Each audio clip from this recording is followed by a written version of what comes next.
Justamente, Mijael Camborda. Ah, ¿cómo está, compatriota? Desde Sí. Madrid. Sí. A ver, Mira, hay un tema ahí que desgraciadamente no se ventila mucho, pero debemos recordar de que ya cumplimos 30 años este 2023 de las renegociaciones, mejor dicho, las negociaciones por decreto que hizo Fujimori con un montón de empresas mineras, de hidrocarburos, básicamente energéticas, ¿no?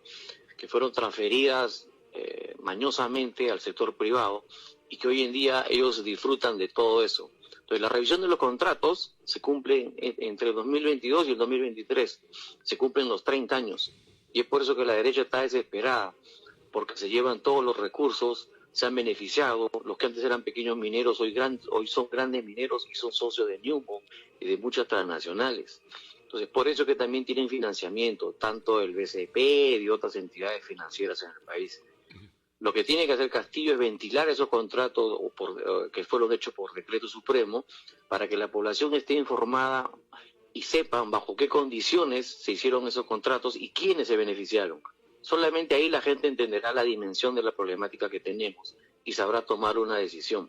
Pero mientras tanto eso no se haga y se negocie o se renegocie como se hizo con Telefónica durante el periodo de Ollanta, no sabremos exactamente cómo nos han vendido y en qué condiciones. Entonces, eso es lo primero que se tiene que hacer. Lo segundo es que Castillo, que está gobernando democráticamente, a pesar de que dicen que es comunista, etcétera, si tuvieran comunismo no podían ni hablar. Pero bueno, está tratando de hacer las cosas de acuerdo a sus medidas, ¿no? Mucha gente dice, sí, que no está capacitado, no está preparado, pero sinceramente en el Perú, ¿quiénes están capacitados? ¿No? ¿Quiénes están formados? Tenemos un sistema de educación caduco que viene de los años 90, mediocre, que no califica. Nuestras universidades no tienen ni certificaciones, tienen convenios, contratos con otras universidades, pero no tienen certificaciones internacionales. Las únicas en Lima, por ejemplo, que tienen certificación internacional es la UNI, San Marcos y la Agraria. Los universitarios de ahí pueden ir a estudiar a cualquier parte del mundo, inclusive de Europa, y no van a tener problemas porque su currícula está certificada, es válida. Mientras que las otras universidades no pueden porque tienen una currícula que no califica. Entonces, a ese nivel es nuestra problemática, a nivel educativo. Pero bueno, para retomar el tema, ¿qué pasa en el Perú? Hay muchas empresas mineras que se llevan el cobre o lo mal llamado el concentrado de cobre, pero nadie hace un análisis de laboratorio para determinar que exactamente solamente se están llevando eso. Los que trabajan en el sector minero saben que donde hay cobre hay residuos de oro, hay residuos de uranio y de tierras raras. Esta gente se está llevando el concentrado de cobre, la roquita, sin ningún control. En Matagrani debería haber un laboratorio que controle y que vea exactamente qué es lo que se están llevando, porque por esos excedentes, entre comillas, ellos cobran en China. Si acá se lo llevaron por decirte, a $100 de tonelada de cobre, en China cobran 1.000. ¿Y quién controla eso? Entonces, eso es una cuestión que también seguramente se verán ya en la parte técnica cuando se hagan la revisión de los contratos. Nosotros como peruanos, sin tomar una posición política, simplemente siendo bien peruanos, deberíamos identificar la problemática real y definirla y exigir de que hayan cambios sustanciales. Si no, dejémonos llamarnos peruanos. Así de simple, maestro. Yo en todo caso siempre le escucho, estoy muy agradecido por su programa y el espacio que tienen para nuestra gente. A ver, compatriota que nos está hablando desde Madrid, España. Nosotros aquí en el Perú tuvimos una alternativa planteada por el general Velasco cuando construyó la refinería de cobre en la ciudad de Hilo. Lo debes recordar seguramente. Sí. Esta refinería de cobre permitía que el cobre blister, que procesaba en la fundición de cobre aquí en Hilo, la minera Sao del Perú, pasara obligatoriamente por la refinería de cobre para volver a fundirse nuevamente y sacar el cobre al 99.99%, pero quedaban los lodos anódicos. Eso era una gran posibilidad para el Perú. No conozco muy a fondo el tema económico de lo que nos benefició, pero todo eso fue privatizado. Esa posibilidad que el Perú tuvo por generar riqueza, tener su riqueza a través de la industrialización, en realidad para poder sacar el verdadero cobre que requería pues el extranjero, pues esa posibilidad fue truncada. ¿Sabes algo de esto? ¿Conoces de esto? ¿Esto deberíamos tener refinerías? O en todo caso, ¿qué alternativas planteas frente a este hecho? Mire, en los años 70 había un contexto bien interesante. Hay una fuerte tendencia nacionalista en América del Sur con respecto a la nacionalización y manejo por parte del Estado de los recursos. Por eso que en Chile, el mismo Allende había impulsado y promovido que haya una empresa nacional que hasta ahora existe en Chile, que ni siquiera Pinochet quiso cambiarla, que se llama Codelco, ¿ya? La Corporación del Cobre, y a través del cual subsiste la Fuerza Armada chilena, los programas nacionales de educación, transporte, y el nivel que tienen desarrollado es gracias al dinero que ellos obtienen de Codelco y de otras 11 empresas nacionales que viven solamente del cobre. Nosotros tenemos oro, tenemos plata, tenemos estaño, tenemos cobre, tenemos tierras raras, y no tenemos una empresa nacional propia que pueda generar recursos para el país. Obvio que en los 70, en los 80, más que nada, estas empresas nacionales fueron corrompidas por el APRE, por Acción Popular, hay que decir las cosas por su nombre siempre, poniendo gente mediocre, incapacitada, que entre comillas no quebraron, pero mal manejaron los recursos de estas empresas. Y obviamente eso fue el caldo de cultivo para que después en el 90, a través del Consenso de Washington y otras entidades, Fujimori aplicase un modelo neoliberal donde privatizó todo. Nos quedó sin nada, sin empresas estratégicas y sin recursos, por ende. Solamente recibimos pequeños impuestos y por ahí algunos donativos que se les ocurren, pudiendo tener un mayor margen. Ahora, esto del manejo, del procesamiento del cobre, es cierto. Se puede obtener mejores réditos, mientras que ¿cómo se llama? Que en Chile están vendiendo ionatos de cobre, láminas de cobre, hilos de cobre a diferentes niveles. Nosotros estamos sacando barrito. Nos están sacando el cobre, entre comillas, pero en realidad se están llevando toda una serie de minerales ricos con otros precios al extranjero. Nosotros seguimos como exportadores de roquitas, como en la época de la colonia, mientras que los chilenos están sacando procesados, están sacando materiales, casi productos semifinales. Entonces, ¿qué es lo que pasa? No hay política. Pero en el fondo, ¿qué es lo que pasa? Que no tenemos una constitución que nos permita tener empresas estatales o paraestatales como en cualquier país del mundo. En Francia, lo más conocido, para un ejemplo, Air France, es una empresa de transportes paraestatal. Los transportes de trenes son nacionales, los transportes de buses, de los tramways en París, son nacionales. Eso no es un crimen, eso es libre mercado. Y en el libre mercado el Estado participa. En el Perú nos han vendido el cuento al revés y nos han vendido la mano hasta el hígado diciéndonos de que el Estado no participa en el mercado. Y eso está en la Constitución del 93. No hemos podido ni regular los precios de los medicamentos ni el servicio y acceso a las clínicas en plena pandemia. Se nos han muerto más de 230.000 hermanos y no puede hacer porque la Constitución no lo permite. Entonces sí tenemos que definir las cosas y exigir, ¿no? Y sea como sea, Castillo ha sido elegido democráticamente, tiene que cumplir su periodo, acabando su periodo de gobierno tendrá que ser procesado y asumirá lo que tenga que asumir, pero no debemos dejar que caiga, porque si cae, ¿quiénes van a regresar? Los medios de comunicación, ¿apoyando a quiénes? Asumo que a Rafael López Aliaga, a Keiko Fujimori, o sea, a los mismos de siempre. Y los mismos de siempre van a ser los mismos de siempre. No hay que soñar y ser cándidos de creer que se van a reconvertir. El perro no se convierte en gato, ni el gato en perro, y los perros no paren gatos. Esa gente no va a cambiar, y nos queda a nosotros organizarnos y batallar y enfrentar, y no tener miedo ni bajar la cabeza ante la hipocresía y mentiras que ellos puedan decir en los medios de comunicación. Por eso que es importante medios de comunicación como el de usted, que dicen las cosas con su nombre y apellido, y así tiene que ser. Uno no tiene por qué tener vergüenza ni esconderse de nada de eso. Una de las cosas, mi estimado caballero, me da gusto conversar con usted. A ver, una de las cosas que nos vendieron durante muchos años es a través de los grupos de poder, a través de los medios monopólicos de comunicación. Cada vez estoy más convencido de que nos convencieron de que el Estado no debe tener empresas. El Estado no puede competir con el privado. Y lograron consagrarlo en el artículo 60 de la Constitución, en donde el Estado no puede competir con una empresa privada. Cualquier cosa que hubiera, el privado es primero y no el Estado. Eso nos ha conllevado a lo que tenemos ahora. Tenemos oligopolios en los combustibles, oligopolios en los alimentos, oligopolio en la pesca, oligopolio en todo. O sea, estamos en manos de los privados. Pero estamos en manos de los privados que nos dijeron, nos vendieron el cuento, que eran los mejores gerentes en el país y que tenían que gerenciar la patria. Pero resulta que han pasado los años, con estos 30 años de la Constitución, y resulta que no hay tal gerenciamiento más que para su bolsillo y no para el Estado que representa a todos los peruanos. O sea, nos timaron, nos engañaron. Tengo esa apreciación. ¿Usted la comparte o tiene otro análisis?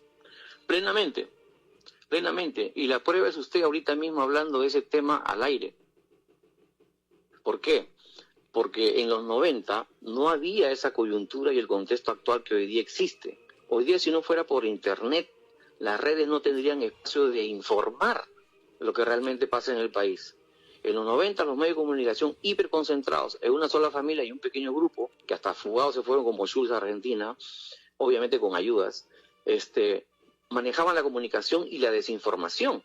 Por eso que convencieron a los de mi generación, entre comillas, digo convencieron porque a mí nunca me convencieron, en San Marquino y en San Marcos todo se cuestiona y se critica, convencieron a la gente común de que era la única necesidad, tanto así como que lo convencieron que tirar la mano a través de programas nacionales como Pronamás, como Club de Madres, y bueno, Voz del Hecho es un programa que funciona bien, y otros programas de asistencialismo, era lo normal.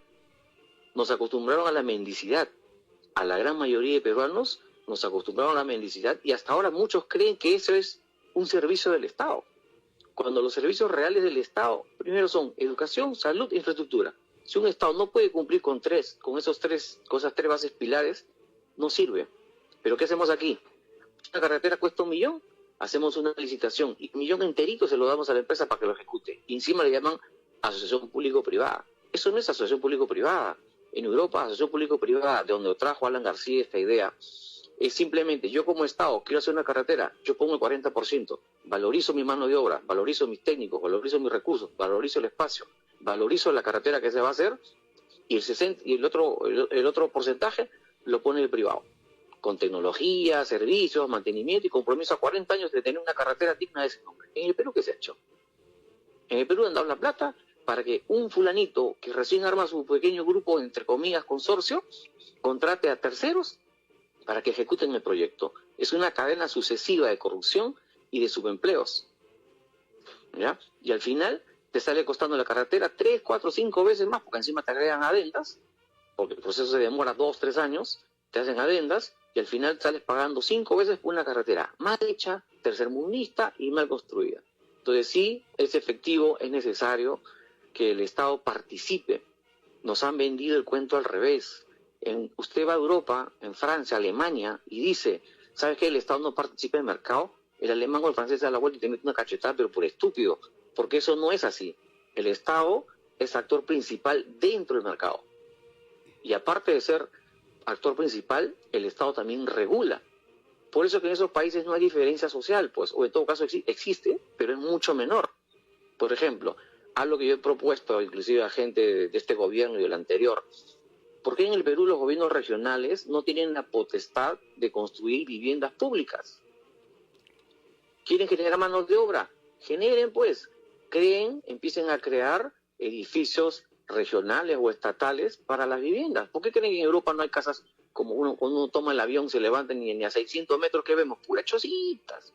La zona de confort que va de La Molina hasta Magdalena, San Miguel, que es un pedacito frente a la inmensidad de chocitas que aparecen, o casas que están en plena construcción como si hubiera un terremoto ahí hace unas horas en Lima. Esa es la imagen que tenemos del Perú. Pero la imagen se puede cambiar si el Estado participase construyendo viviendas sociales, que después se alquilan o se le dan a las personas, obviamente con bajos intereses, como en Alemania o Francia, que es 1% de interés hipotecario del privado. El nacional es 0.50. Y construyes y generas empleo. Hay muchas cosas que se pueden hacer. Pero tenemos gente que no está capacitada, que no tiene mundo, y ahí sí yo discuto frontalmente con alguna gente de izquierda que llaman caviares a todos. Hay gente que está capacitada, formada, no solo en Estados Unidos, que tiene un modelo, sino en Europa, que tenemos otra percepción y otro modelo de entender y comprender las cosas y de generar riqueza y recursos. Pero que a veces, por pensar de otra forma, dicen, no, es que vive fuera del contexto. No vive fuera del contexto, tenemos otro tipo de experiencias, otra forma de entender las cosas, que es diferente. Y es normal, cuando uno saca la cabeza de la caja negra, uno ve otras cosas y no puede pensar igual. Entonces yo le digo, en ese sentido, lo que tenemos que ser es más creativos, más propositivos. ¿Por qué no generar estas construcciones de viviendas públicas que existen en Alemania, existen en Francia? y la persona va a pagar su mensualidad con respecto a su ingreso. Si yo recibo 1.300 como familia, 1.800 a 2.500 entre dos, existen edificios públicos en las regiones, me inscribo, participo, yo quiero una vivienda, mi compromiso es mantener la vivienda, pagar el agua, la luz, pero si la mensualidad no me alcanza porque vivo en una chocita, pero puedo pagar 250 soles al mes. ¡Pum! Pagas tus 250 soles al mes. Haces tu contrato por 10, 12, 15 años y vives dignamente.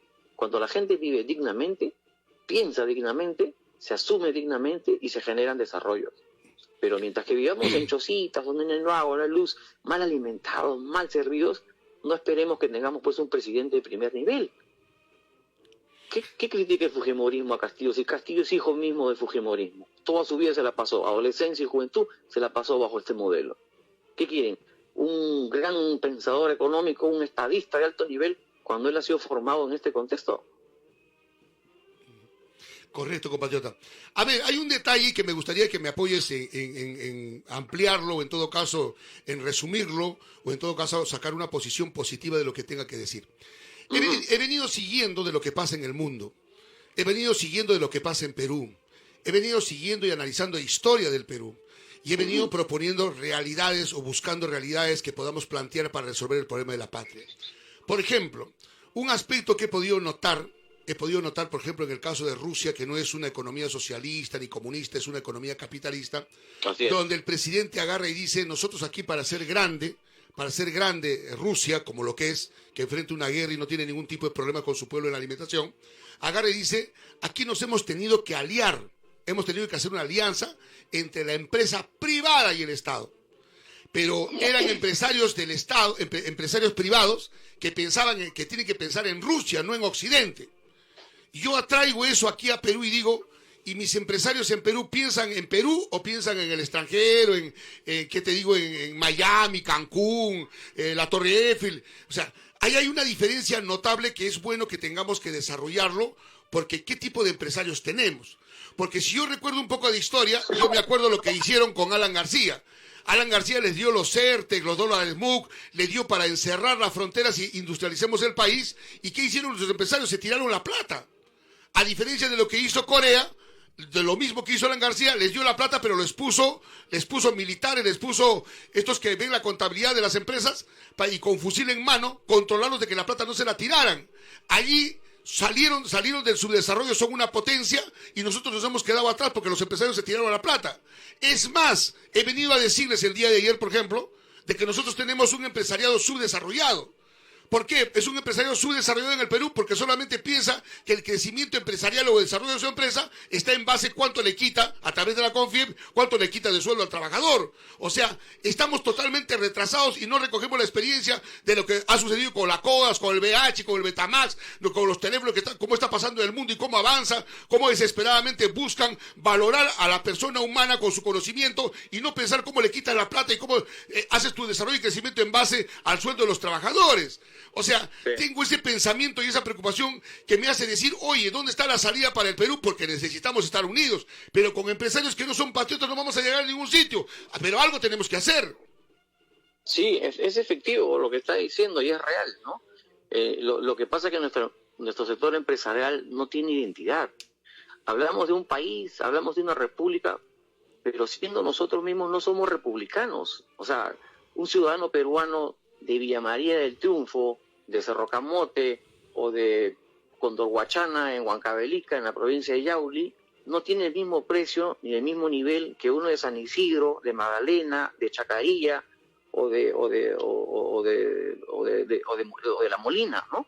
Entonces, primero que no hay digamos una equidad, para no decir igualdad, porque no somos iguales, que no hay una equidad ciudadana, o sea, no hay un concepto de ciudadanía. Al no haber un concepto de ciudadanía porque no hay una identidad, no podemos tener pues, empresarios con identidad, como existen en otros países.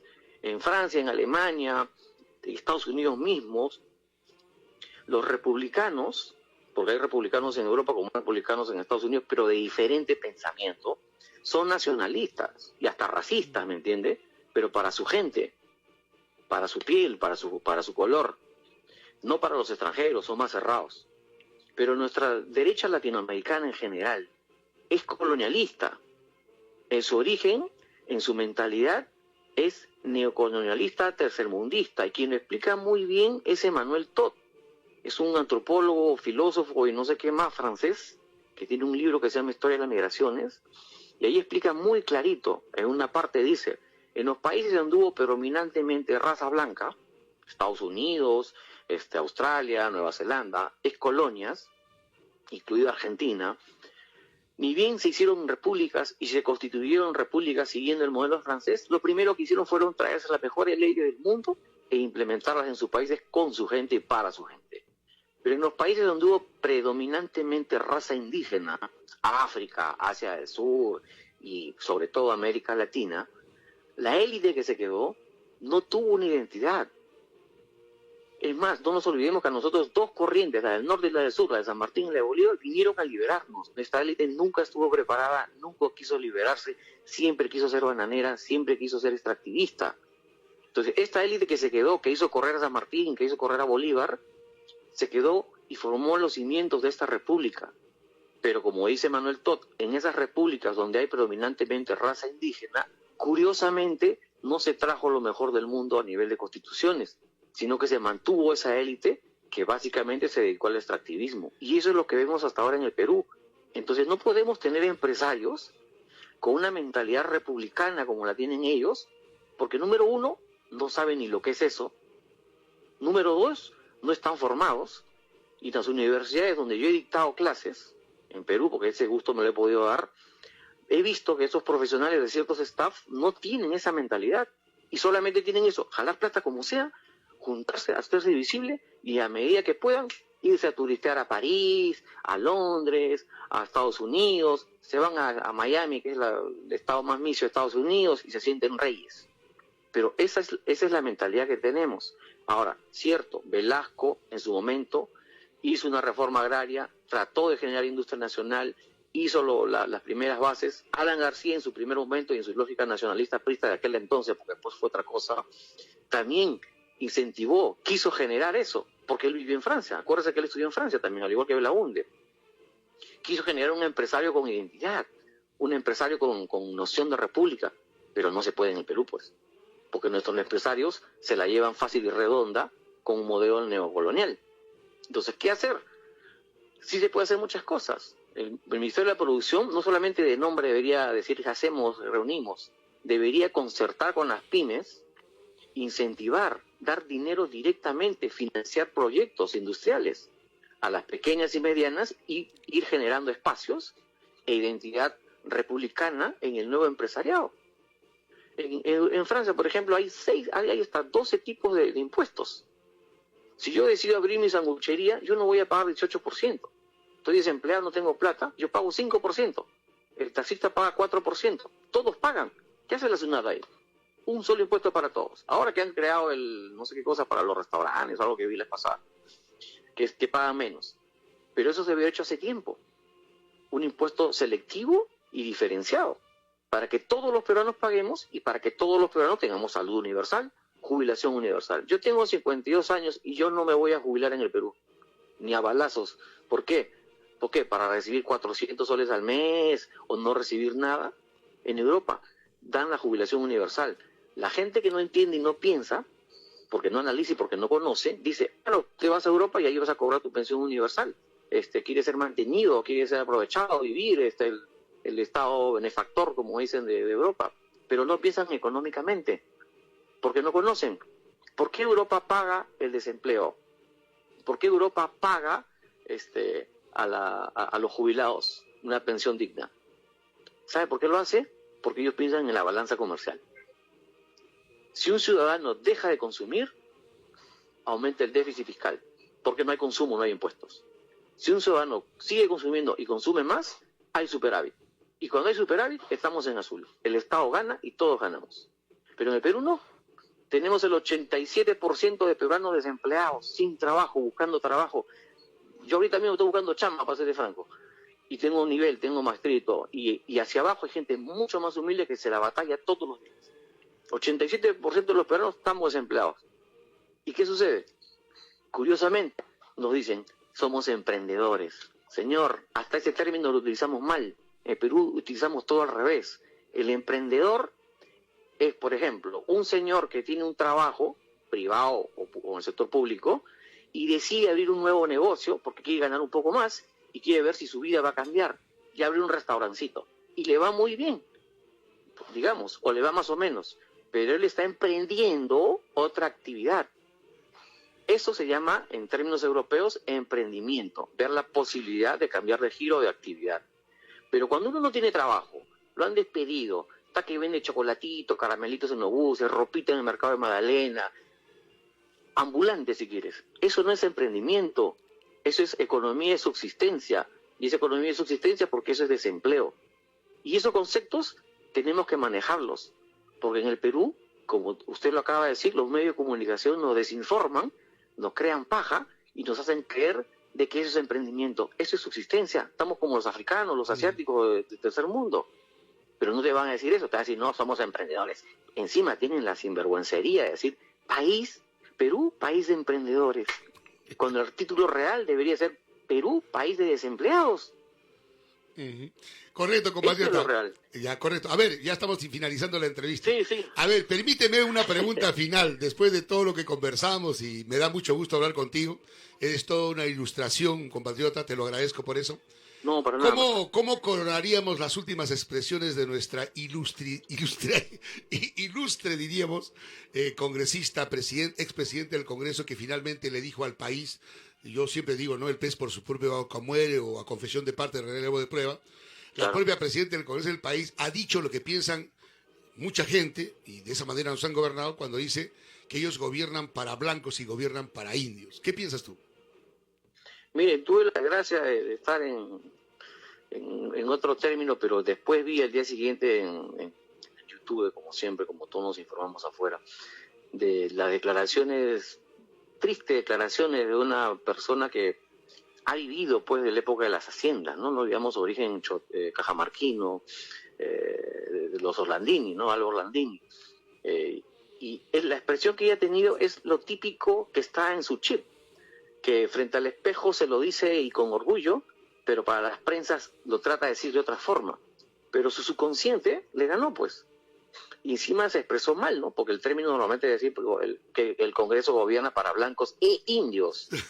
Pero como es mal hablada, mal ilustrada y parece que no lee muy bien, se expresó como sabe hacerlo, ¿no? Blancos y indios. Pero bueno, muy aparte de eso, ella está demostrando cómo piensa la derecha. Lo que llamamos la derecha bruta y achorada es tal cual como ellos piensan. Yo he vivido en San Isidro cuando estuve acá. Crecí en Magdalena, pero viví en San Isidro. Y sé cómo piensa la gente. O sea, y sé cómo ven al Prieto, al Morocho, al destrato andino amazónico. Es gente que se siente y le gusta sentirse diferenciada. Si no, miren a cómo se llama a estos generales cuando hablan con la prensa.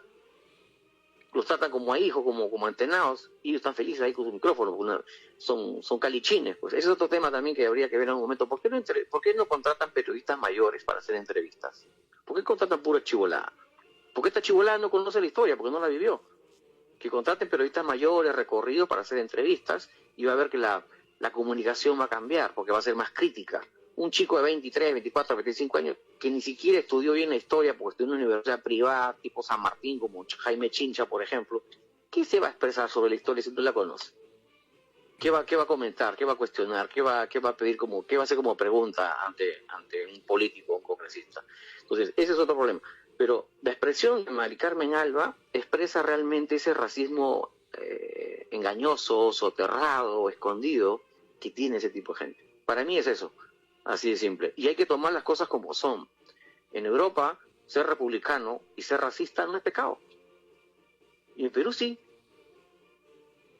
Y está muy bien que lo sea, porque acá es un tema bien diferenciado, ¿no? Tienes una élite blanca que se cree superior, no sé por qué, y tienes una mayoría indígena, andino-amazónica, que se siente y piensa que es inferior. Cuando en realidad, si estamos en una república, todos somos ciudadanos. Debería haber equidad en el discurso y en la práctica, pero no es así. Entonces ahí hay un trabajo fuerte a nivel social, los antropólogos, y ahí me acuerdo de ¿cómo se llama?, de Lumbreras, los arqueólogos también, que deberían haber han aportado, han querido hacer muchas cosas, ¿no? Y que sin embargo no, los medios de comunicación se han encargado de minimizar eso. Es generar identidad. Mientras que el país no tenga identidad, no tenga orgullo de su color, no vamos a avanzar. No vamos a tener ni empresas con identidad nacional, ni con perfil de empresarios republicanos, ni tampoco una sociedad más justa y más equitable, que es lo que buscamos. Correcto, mi estimado caballero, no tengo su nombre completo, a ver si me escriben en el WhatsApp, deme sus datos, su nombre completo, Ya, para ponerlo en mi directorio y poderlo invitar y conversar periódicamente con una disertación muy importante como aporte del conocimiento y la cultura general para nuestro país, que también conozcan de usted sus apreciaciones que son realmente, me he quedado impresionado por su conocimiento, su estudio que tiene usted del país, y eso ayuda bastante a nuestros compatriotas. ¿No me dijiste tu nombre? Cuando guste. Mijael Camborda. Mijael. Correcto. Mijael Camborda. Mijael Camborda. Escríbeme en el WhatsApp, apóyame con eso para que esté en el directorio y podamos conversar periódicamente, sacar unas entrevistas, preparemos un material para que preparemos también información que nos contribuya a nuestro pueblo también en ese sentido. Te agradezco, Mijael. Gracias por concederme esta entrevista. Un abrazo, Toribio. Un abrazo. Buen día. Hasta luego. Bien, mis amigos, están ustedes en Radio Internacional Defensa Marina Noticias. A través de La Voz de los Pueblos hemos conversado con Mijael y se han dado cuenta ustedes lo importante que es conversar también con personas que entienden al Perú, aman al Perú, estudian al Perú y tienen una apreciación notable. Y eso es lo que más llama la atención. Estamos en La Voz de los Pueblos, compatriotas.